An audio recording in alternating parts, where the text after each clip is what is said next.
그때 이리가 어린 양과 함께 살며 표범이 어린 염소와 함께 누우며 송아지와 어린 사자와 살찐 짐승이 함께 있어 어린아이에게 이끌리며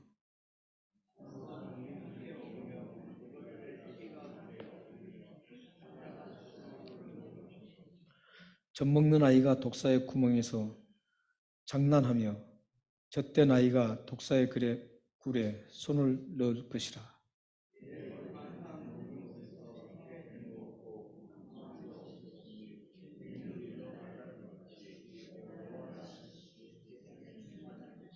함께 읽겠습니다. 그날에 이새의 뿔에서 한 싹이 나서 만민의 끝으로 설 것이며 열방이 그에게로 돌아오리니 그가 거한 곳이 영화로우리라. 아멘. 아마 오늘 본 말씀은 많이 들으셨을 겁니다. 그리고 어린아이 찬양들도 나오고 굉장히 익히 여러분들에게 익숙한 그런 말씀입니다. 제가 말씀을 준비하면서 꽤 오래전에 설교 제목과 연관된 게 기억났습니다. 꽤 오래전에 읽었던 릭 워렌 목사님이라고 미국의 세드백교회 목사님이셨습니다. 그분이 쓴 유명한, 여러분들도 읽으신 분 많을 텐데 목적이 이끄는 삶이라는 책이 있습니다. 그 책이 한국에서 100만 부가 팔렸습니다. 그만큼 굉장히 인기가 있고 세계적으로 한 1000만 부가 팔렸다고 그래요. 저도 그 책을 한 2분으로부터 선물로 받았습니다. 그 정도로 한때 굉장한 책이었습니다. 네, 아무리 책이 좋아도 성경만은 못합니다. 근데 그 책 중에 이제 오늘 그 설교 제목과 연결돼서 제가 기억나서 한번 그것을 다시 봤습니다. 기억나는데 그게 뭐냐면은 삶의 목적 선언문입니다. 이 책의 맨 마지막 부분, 책을 다 쓴 다음에 총정리 형태로 마지막 부분에 삶의 목적 선언문이라는 것을 거기다 딱 기록해 놨는데 그게 기억났습니다. 그래서 그걸 우리 성도님들에게도 한번 보여드리려고 합니다. 한번 같이 읽어보겠습니다. 시작. 삶의 목적 선언문. 나는 온 마음을 다하여 하나님을 찬양하고 나의 모습으로 하나님을 섬기며 하나님의 거룩함 교제하고 하나님의 성품을 닮아가며 이 땅에서 하나님이 주신 사명을 감당함으로 하나님을 영화롭게 하기 위해 이 땅에 존재합니다. 크리스천들의 삶의 목적이 사실 참 잘 표현된 그 선언문입니다. 우리가 크리스천이라면 이런 삶의 목적을 가지고 살아간다면 참 좋을 것 같습니다. 온 마음을 다해서 찬양하는 것이 여러분의 목적이어야 합니다. 나의 모습 그대로를 하나님 앞에 드리며 섬기는 것, 삶의 목적이어야 하고 그리스도 안에서 한 가족인 지체들과 아름다운 교제를 하는 것. 이것 또한 여러분들의 삶의 목적 중에 하나입니다.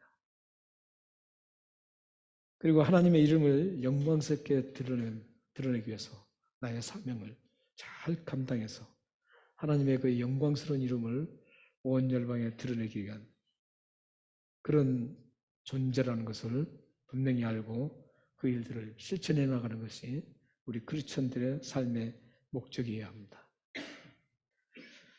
사실 이런 목적은 별로 생각하지 않고 우리가 돈 벌기 바쁘고 어떻게 하면 좀 더 잘 살아볼까 이런 쪽에 참 목적을 많이 두는 것 같습니다. 건강을 위해서도 목적을 많이 둡니다. 또한 어떻게 하면 좀 안락하게 또 쉴까 이런 생활의 면 같은 거라든지 이런 부분에 대해서 우리는 목적을 많이 가지고 있습니다. 이런 목적도 다 중요하지만 여러분들이 가져야 할 진정한 목적은 하나님을 위해서 온 마음을 다해 하나님을 찬양하는 목적. 나의 이 모습 그대로를 하나님 앞에 드리는, 섬기는 모습. 그리고 우리와 함께 그리스도 안에서 구원받은 지체들과 함께 아름다운 교제를 이루고 또 하나님의 성품을 닮아가는 것. 이 땅에서 주신 사명을 잘 감당하고 그래야 해서 하나님을 영화롭게 해드리는 그런 존재라는 것을 인식하고 그 목적대로 살아간다면 우리들은 참 행복한 크리스천이 될 것입니다. 그렇다면 왜 크리스천들은 이런 삶의 목적을 가지고 이 땅을 살아가야 될까요? 크리스천들이 이 땅을 살아가는 목적은 이런 목적을 가지고 살아가는 게 가장 제1순위인데 이 1순위 목적을 이렇게 두는 목적은 우리가 천국 시민이기 때문입니다. 천국 시민은 당연하게 이 세상의 것보다도 어떻게 하면 하나님을 더 찬양해야 될 것인지 나의 이 부족한 것까지 다 들여서 어떻게 섬길 것인지 또 사랑하는 지체들을 어떻게 함께 섬기고 교제할 것인지 나의 모난 그 성품들을 어떻게 하나님의 성품으로 다듬어 갈 것인지 하나님의 영광스러운 이름을 위해서 나에게 주신 사명을 어떻게 감당할 것인지 이런 목표를 우선으로 하고 살아간다면 하나님께서 여러분들을 얼마나 좋아하실죠. 우리가 천국의 시민이기 때문에 이런 목적을 가지고 살아야 된다는 겁니다. 천국의 시민이 아니면 이 세상의 삶을 목적으로 가지고 살아야 됩니다. 그러나 우리는 예수 그리스도의 십자가의 죽으심으로 죄를 용서받고 천국을 우리가 들어갈 수 있는 그런 시민권을 가지고 있습니다. 그래서 시민권을 가진 우리 시민들이, 천국 시민들이 살아가는 것은 이 땅의 애착이 아닙니다. 이 땅에 살아가는 것은 하나님의 영광을 위해서 살아가는 겁니다. 하나님을 찬양하기 위해서 살아가는 겁니다. 그러므로 천국 시민은 이 땅에 사는 날 동안 온 마음을 다해서 하나님을 찬양해야 합니다. 순간순간 찬양해야 되고 함께 모여서 찬양할 때도 열정을 다해서 하나님 앞에 찬양해야 합니다. 우리의 찬양은 이 세상 사람들에게 들려주는 찬양이 아닙니다. 우리의 찬양은 살아계신 하나님, 나를 구원하셨던 그 하나님을 향해서 드리는 것이 우리의 찬양입니다. 그렇기 때문에 환경에 신경 쓰지 마십시오. 나와 1:1 관계 속에서 하나님께 찬양하셔야 합니다. 여러분들이 신앙이 성숙 단계로 올라가기 위해서는 이 세상의 모든 것들을 다 단절하고 하나님과 나의 1:1 관계에서 하나님이 주신 은혜를 생각하면서 하나님 앞에 온 마음을 다해서 찬양해야 합니다. 그리고 여러분의 모습 그대로 여러분이 어떤 모습을 가지고 있든지 그 모습 그대로를 하나님은 받기를 원하십니다. 크고 작고 문제가 아닙니다. 많고 작음의 문제가 아닙니다. 내가 가진 그대로를 하나님을 향해서 섬기는 겁니다. 나의 모습 그대로를 하나님 앞에 섬기면 하나님은 다 아시고 그 모습을 기뻐 받아주십니다.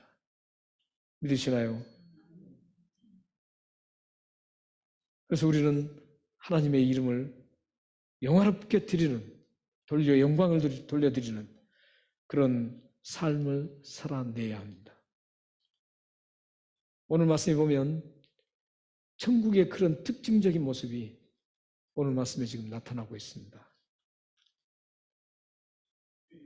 오늘 말씀에 우리는 최종적인 목적지, 우리가 가야 할 그 최종적인 목적지인 그 천국이 어떤 곳인지 밝혀주고 있습니다. 6절, 8절 말씀을 함께 읽겠습니다. 천국이 어떤 모습인지 한번 6절, 8절을 다시 한번 읽겠습니다. 자, 시작. 그때 이리가 어린 양과 함께 살며 포범이 어린 염소와 함께 누우며 송아지와 어린 사자와 살찜 짐승이 함께 있어 어린아이에게 이끌리며 암소와 곰이 함께 먹으며 그들의 새까지 함께 엎드려 사자가 소처럼 풀을 먹을 것이며 젖 먹는 아이가 독사의 구멍에서 장난하며 젖된 아이가 독사의 굴에 손을 넣을. 오늘 여기 말씀에 보면 8가지 동물들이 나옵니다. 8가지 동물들이 나오는데 2가지로 확연하게 나눠져 있습니다. 하나는 육식을 먹고 사는 사나운 짐승들, 이리, 표범, 곰, 또 독을 발사해서 상처를 주는 독사, 이렇게 나옵니다. 그리고 나약해서 공격할 수 없는, 항상 피할 수밖에 없는 그런 나약한 동물들, 어린 양, 어린 염소, 또 암소, 송아지, 이런 동물들이 나옵니다. 그런데 오늘 동물에 보면, 오늘 본문에 보면 놀라운 사실을 발견하게 됩니다. 사실 사나운 짐승과 양순한 짐승, 이 둘의 관계는 먹히고 먹고 하는 그런 관계입니다. 사나운 이리는 어린 양을 급습해서 목을 물고 그걸 잡아서 먹이로 삼습니다. 육식을 즐기는 동물들입니다. 사자 역시 마찬가지고 곰 역시 마찬가지입니다. 이렇게 함께 존재할 수 없는, 도저히 함께 공유할 수 없는, 공존할 수 없는 그런 관계가 바로 이 두 동물들의 관계입니다. 이리가 어린 양과 함께 공존할 수가 없습니다. 물론 이리가 어떨 때 배가 불러서 먹이에 관심 없을 때는 괜찮습니다. 그러나 이리가 배가 고팠을 때는 그 나약한 어린 양, 오늘 보면 어린 양, 어린 염소가 나옵니다. 도망갈 수도 없는, 도망가도 금세 잡히는 그런 어린 양, 어린 염소를 얘기합니다. 표범, 이런 사나운 짐승들이 이 어린 양과 어린 염소와 함께 누워있다라는 겁니다. 이건 동물의 법칙에서 도저히 있을 수 없는 얘기입니다. 그리고 독사에도 보십시오. 독사에 손을 넣습니다. 손을 넣어도 물지 않습니다. 독사굴에 손을 넣고 어린 젖된 아이가, 젖 먹는 아이가 독사굴에 넣고 또 젖된 아이가 독사굴에 손을 넣고 장난한다. 장난한다는 것은 그냥 막 장난하는 게 아니고 즐겁게 소리를 부르면서 노래 부르면서 뛰노는 장면을 얘기하고 있습니다. 어디든지 이렇게 같이 모두가 공존하는 그런 대단한 장면이 지금 오늘 본문에 나옵니다. 이곳이 여러분도 아시다시피 이곳이 바로 천국입니다. 천국은 이렇게 어떤 모든 사람과 어떤 관계도 다 함께 공존하는 곳입니다. 이제 이 사나운 동물의 그 법칙까지도 다 이제 허물어지는 곳입니다. 그리고 사자가 풀을 뜯어먹는다 그러죠. 사자는 풀을 먹는 동물이 아닙니다. 사자는 육식을 먹고 사는 동물입니다. 동물의 왕인 사자가 풀을 뜯어먹고 사는 그런 곳입니다. 이때 먹던 습성까지도 달라져 버립니다. 동물의 본능적인 법칙이 다 허물어지고 먹던 습성마저도 다 허물어지고 모두가 함께 평화가 공존하는 그런 곳이 바로 천국입니다. 동물들과 관계만 변하고 공존하는 것이 아니라 동물과 사람과의 관계도 완전한 회복이 이루어집니다. 젖먹는 아이와 젖된 아이가 독사굴에 손을 넣어도 이제 결코 독사가 그걸 물고 상해를 입히지 않습니다. 독한 독으로 치명타를 입혔던 그 독사가 손을 놓고 함께 노래하며 장난치는, 즐겁게 노래하는 그런 공간이, 그런 곳이 바로 천국입니다. 이런 독한 독사의 습성까지도 다 제거되는 곳이 천국입니다. 동물들의 세계를 한번 보시면 저는 동물의 왕국을 참 좋아합니다. 그런데 어떨 때는 굉장히 미워 죽겠어요. 사자가 혼자 대적을 못하니까 사자의 대부분 보면은 사자가 무리를 지어서 막 공격합니다. 그 큰 투소를 공격할 때 보면 1대1로 하면 도저히 못 당해요. 그런데 계속 둘러싸서 계속 공격해서 결국은 잡아먹는 걸 보면서 정말 야비하다고 생각합니다. 그러다가 어떨 때 그 들소가 사자를 한번 뿔로 받아서 막 공중에 뜨면 얼마나 통쾌한지 모릅니다.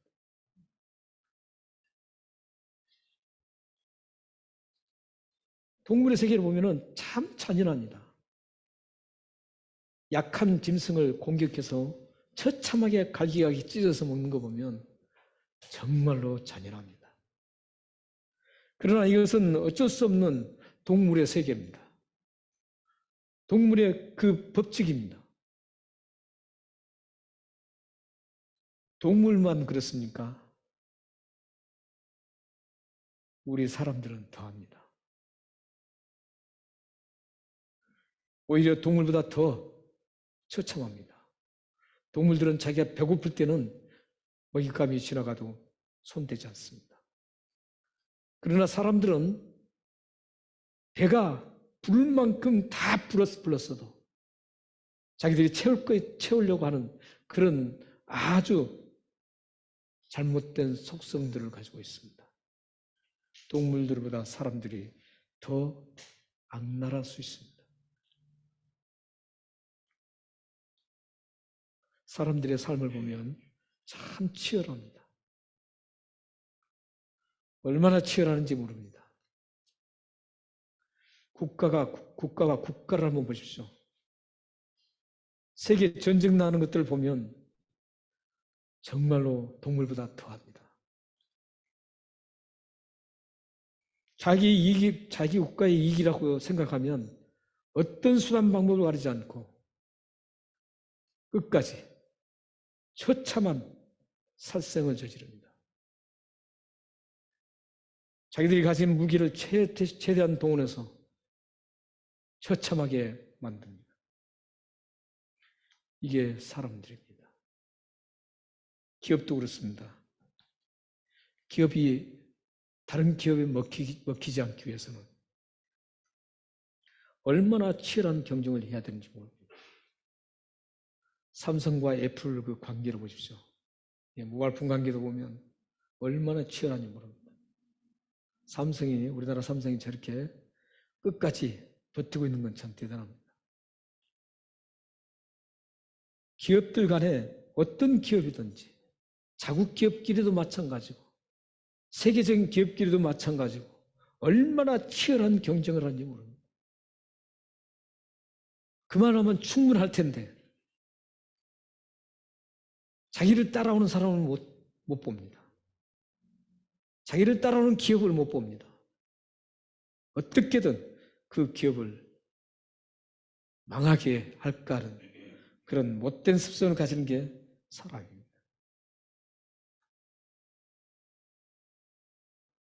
또한 많은 사람들은 입으로 독소를 얼마나 품어내는지 모릅니다.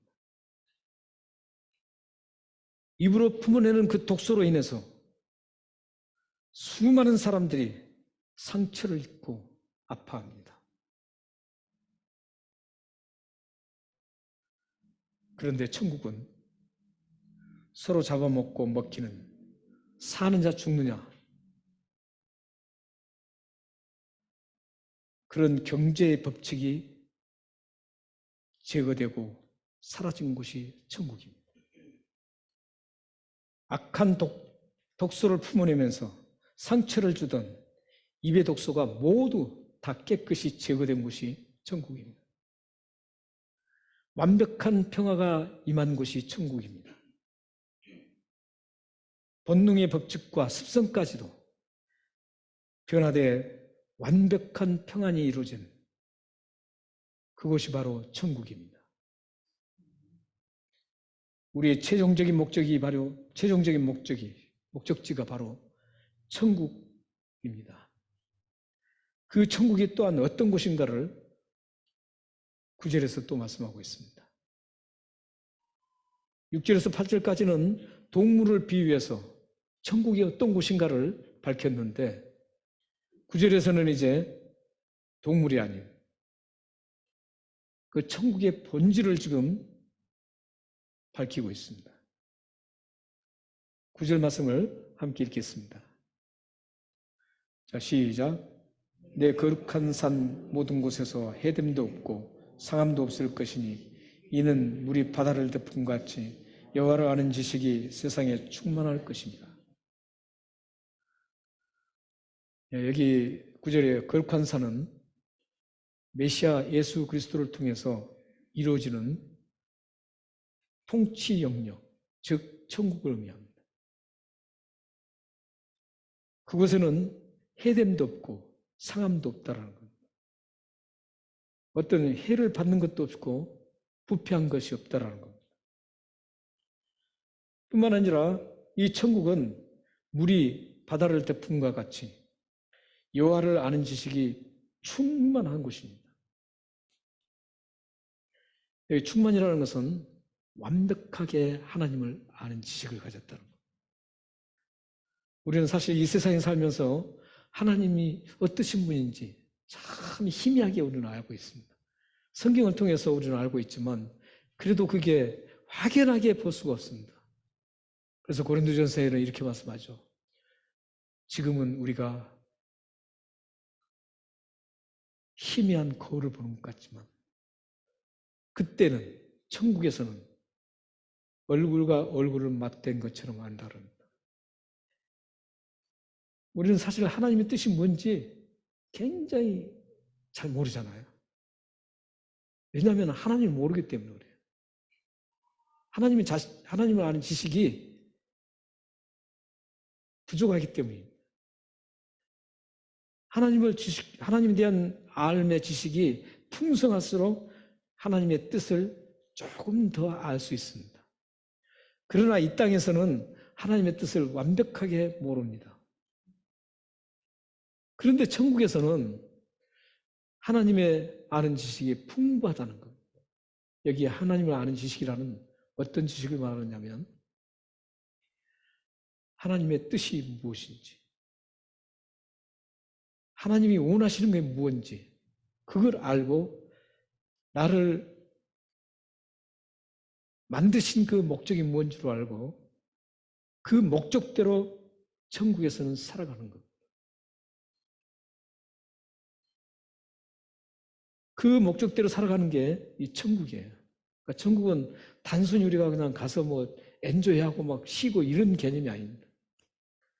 천국에 가는 목적은 하나님을 영광스럽게 찬양하는 거예요. 온전하게 완벽하게 찬양하는 곳입니다. 영광을 완벽하게 돌려드리는 것이 천국입니다. 그래서 오늘 이 본문에 아는 지식이 충만하다는 것은 물이 덮음같이 이것은 창세기 노아 홍수를 비유한 겁니다. 노아 홍수가 났을 때 모든 세계가 다 잠겼습니다. 가장 높은 산 에베레스트 산까지 다 잠겼습니다. 모든 물이 충만하게 다 세상을 덮어버렸습니다. 그게 노아 홍수 심판입니다. 그런 것처럼 하나님을 아는 지식이 그렇게 충만하게 다 덮어버린다는 것.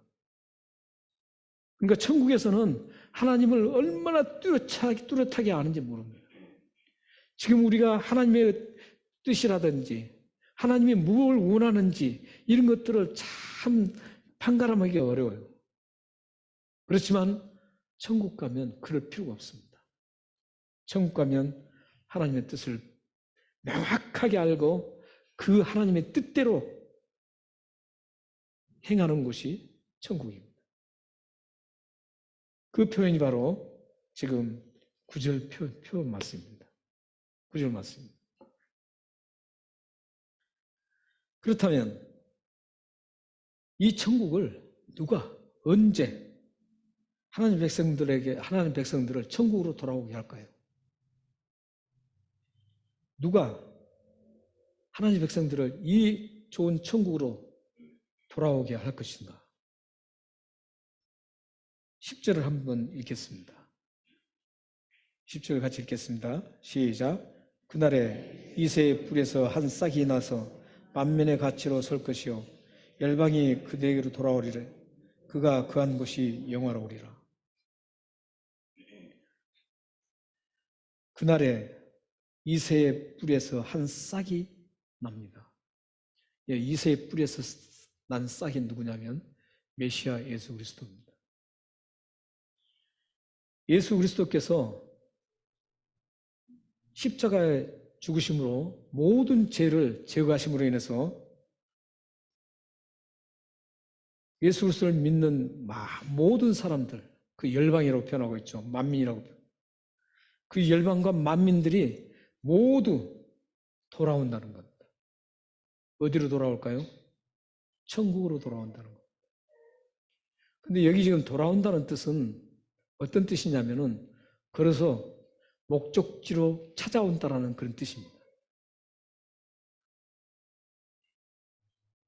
그러니까 모든 만민들이 모든 열방 가운데서 예수 그리스도를 통해서 은혜를 받고 구원받은 사람들이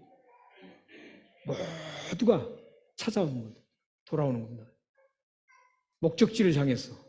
그 목적지가 어디입니까? 천국입니다. 모든 믿는 사람들이 예수 그리스도에게로 돌아오는 겁니다. 찾아오는 겁니다. 그런데 언제 그런다고요? 10절을 봤어요. 보면 그날. The days. The day. 그날이에요. 그날이 어떤 날입니까? 예수 그리스도의 재림의 날입니다. 예수 그리스도께서 재림하시는 그날 모든 만민들이 예수 믿는 모든 열방들이 예수님께로 목적지를 향해서 찾아온다는 겁니다.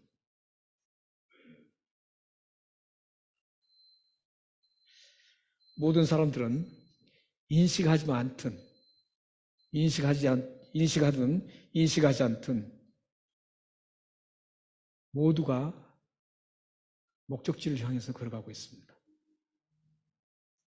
근데 목적지는 두 가지입니다. 두 가지 목적지를 향해서 걸어갑니다.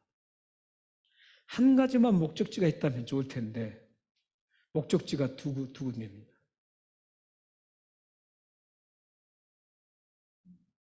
어떤 분은 최후에 도달해야 할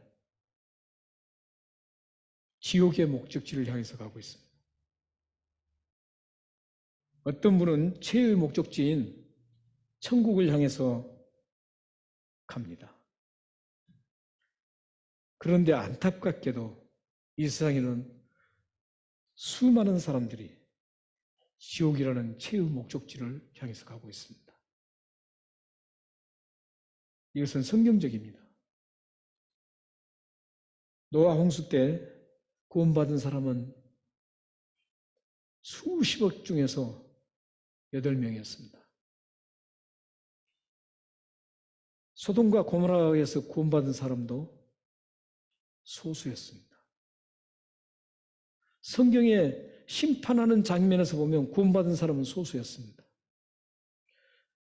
이 성경에 나타나는 그 구원받은 사람 소수를 여러분들이 잘 생각하면서 여러분 자신이 경각심을 가져야 됩니다. 소수의 사람만이 구원받는 역사입니다. 예수님도 그렇게 말씀하셨습니다. 넓은 길로 가는 사람은 많지만 좁고 협착한 길로 가는 사람들은 적다 그랬습니다.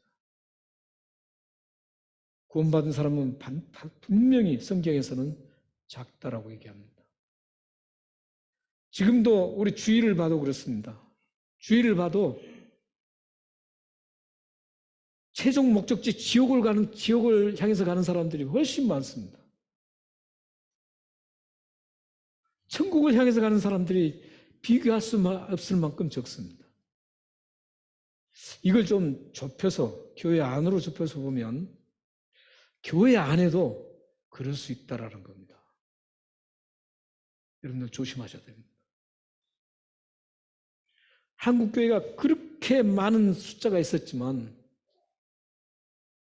정말 신실하게 성경을 알고 신실하게 하나님 앞에 쓴 사람들은 한결같이 말씀하는 게 뭐냐면 그 수많은 사람 중에 구원받은 사람이 과연 얼마나 있느냐 이거예요. 어떤 분은 그렇게 비유하더라고요. 한국에 그 대형교회가 막 엄청나게 많지 않습니까? 한때는 2천만이었어요. 그때 나온 얘기입니다. 북한에 구원받은 사람이 북한에 있는 신실한 크리스천보다 더 적다라는 겁니다.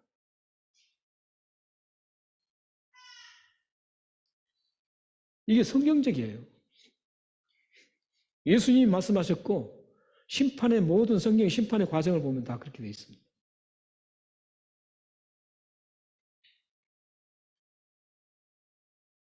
이 최후 목적지를 향해서 가는 어떤 길로 갈 것인지 두 길 중에 하나. 그 길을 결정짓는 결정적 단서가 뭔지 아세요? 메시아이신 예수 그리스도십니다. 오늘 이 10절에 나온 이새의 뿌리에서 난 싹, 이새의 뿌리에서 난 그 싹이 메시아 예수 그리스도, 그분을 통해서 지옥의 길로 갈 것인지 최종 목적지가 천국인지 갈린다는 겁니다. 이새의 뿌리에서 난 그 싹, 예수 그리스도의 십자가의 죽으심을 믿고 죄 용서를 받은 사람은 최종 목적지가 천국으로 갈까? 천국입니다. 그러나 그걸 거부하고 받아들이지 않는 사람들은 최종 목적지가 지옥입니다. 그들은 그 지옥을 가는 줄도 모르고 최종 목적지를 향해서 걸어가고 있습니다.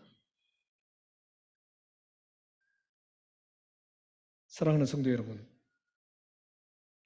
여러분은 예수 그리스도를 믿음으로 죄 용서받고 천국을 향해서 달려가고 있습니다. 이제부터 최종 목적지인 천국을 향해서 달려갈 때 여러분들이 세상에서 즐기던 것들 다 버려야 할 것들이 있습니다. 또 내려놓고 가야만 힘차게 달려갈 수가 있습니다. 우리 히브리서 12장 1절 2절 말씀을 한번 읽겠습니다. 우리가 최종 목적지를 향해서 가는데 어떻게 가야 되는지 한번 읽겠습니다. 시작. 이러므로 우리에게 구름같이 둘러싼 허다한 증인들이 있으니 모든 무거운 것과 얽매기 쉬운 죄를 벗어버리고 인내로서 우리 앞에 다한 경주를 하며 믿음의 주여 온전케 하시는 이인 예수를 바라보자. 그는 그 앞에서 있는 기쁨을 위하여 십자가를 참으사 부끄러움을 개의치 아니하시더니 하나님 보좌 우편에 앉으셨느니라. 네, 1절로 좀 불러주세요. 지금 제 천국의 모습이죠, 지금. 천국의 모습이에요. 저기 보면 모든 무거운 것과 얽매기 쉬운 죄를 벗어버리고 인내로써, 이 부분이 참 중요합니다. 모든 얽매기 쉬운 무거운 것들, 하나님을 위해서 사는 것들은 무거운 짐이 아닙니다. 여러분들이 하나님을 위해서 굉장히 힘든 일을 하는데 그것은 무거운 짐이 아니에요. 그것은 가벼운 짐입니다. 예수님께서 마태복음에서 분명히 말씀하셨습니다.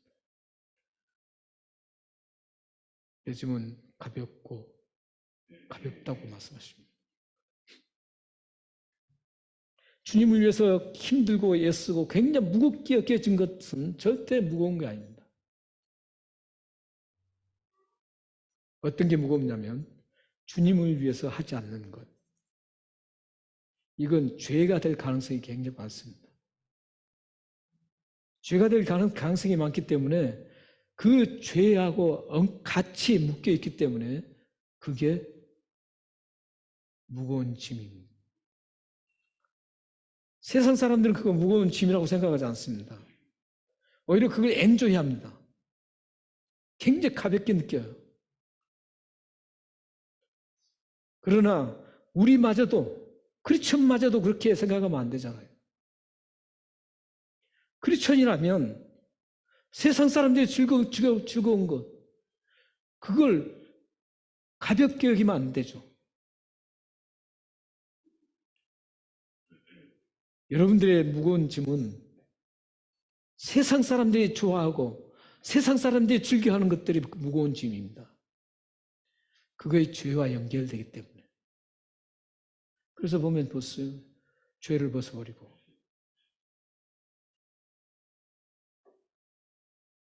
여러분들이 주님을 위해서, 주님의 일을 위해서 굉장히 애쓰고 힘들어도 그게 여러분들은 참 가벼운 겁니다. 그래서 우리가 달려갈 때, 최종 목적지를 향해서 달려갈 때 이걸 판단을 잘해야 돼요. 어떤 분은 교회에서 힘들게 막 이렇게 일하니까 이게 무거운 짐이라고 생각하는데 그렇지 않습니다. 그 자신이 하려고 그러니까 그래요. 예수 그리스도께 다 맡기고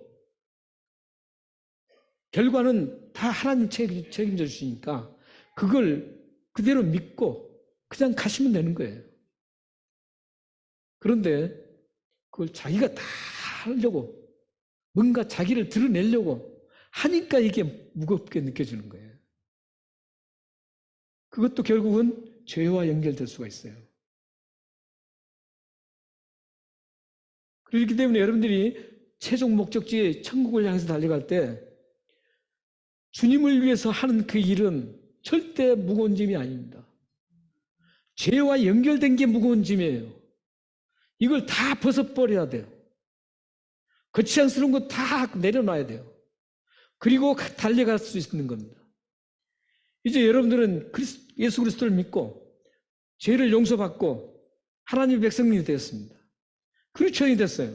그렇다면 이제 어떻게 해야 되겠어요? 무거운 죄의 모든 것들을 다 벗어야 됩니다.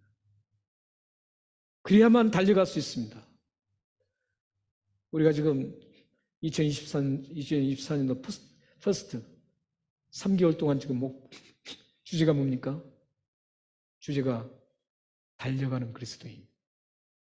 그래서 이사야서를 선택한 거예요. 이제 여러분들 달려가야 돼요. 달려가셔야 돼요. 한눈 팔지 말고 최종 목적지 천국을 향해서 여러분들은 표대를 향해서 달려가야 됩니다. 그래야만 여러분들에게 평안이 깃들어요. 그래야만 하나님의 역사를 볼 수 있습니다.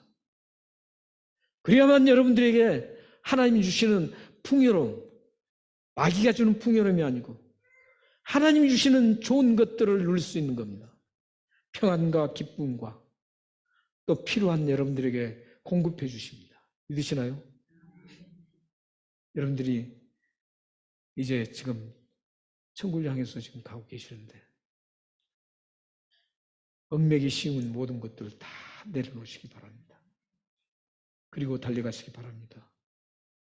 그걸 정리하셔야 됩니다. 여러분은 마음대로 정리 안 되죠. 어떻게 정리해야 될까요? 하나님 앞에 믿음을 가지고 기도하십시오. 그러면 정리가 됩니다. 오늘 동물들이, 습성들이 자기들이 버리고 싶어서 버렸나요? 아니에요. 천국에 그 룰이 있기 때문에 하나님께서 그 룰에 가둬놓으니까 그들이 사나운 게 다 없어졌습니다.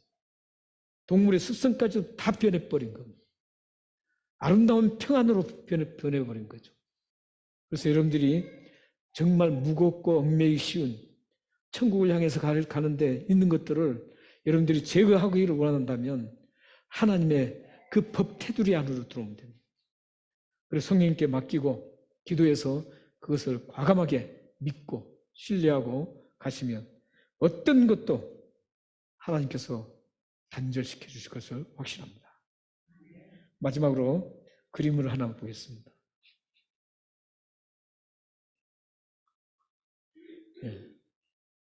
네, 저거 보면 영어로 되어 있죠. 네, 여기 우리 영어로 한 이유가 이민교회니까 가능합니다. 한국교회에서나 해도 잘 못 알아듣겠죠. 두려워하지 말라는 거죠. 어떤 걸 두려워하지 말라고요? 많은 사람들이 가는 걸 다르게 가는, 다른 것을 초이스, 그러니까 다른 것을 선택할 때 선택하는 것을 두려워하지 말라는 거죠. 많은 사람들이 간다고 해서 그 길로 그냥 따라가지 말라는 거예요, 한마디로. 많은 사람들이 막 굉장히 에스컬레이터 같은 거 얼마나 편합니까? 편한 대로 가는 거죠. 그런데 묵묵히 한 사람이 지금 걸어 올라가고 있습니다.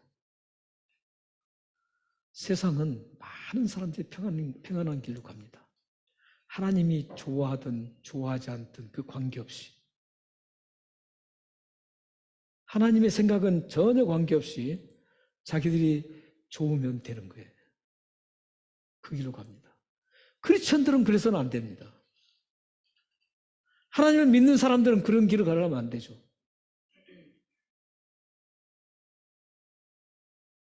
예수 그리스도로 인해서 죄를 씻음받고 십자가의 죽으심으로 죄를 용서받았으면 그리고 구원을 받았으면 하나님의 뜻을 헤아리면서 가야 될 거 아닙니까? 그럼에도 불구하고 많은 크리스천들이 세상 사람들이 가는 군중 심리로 함께 가고 있다는 거죠. 사랑하는 우리 성도님들은 많은 사람들이 가는 그 길을 다른 길을 선택했을 때 두려워하지 마시고 하나님이 원하시는 길이라면 나 혼자라도 그걸 꿋꿋하게 걸어가시기를 주님으로 축원합니다. 기도하겠습니다.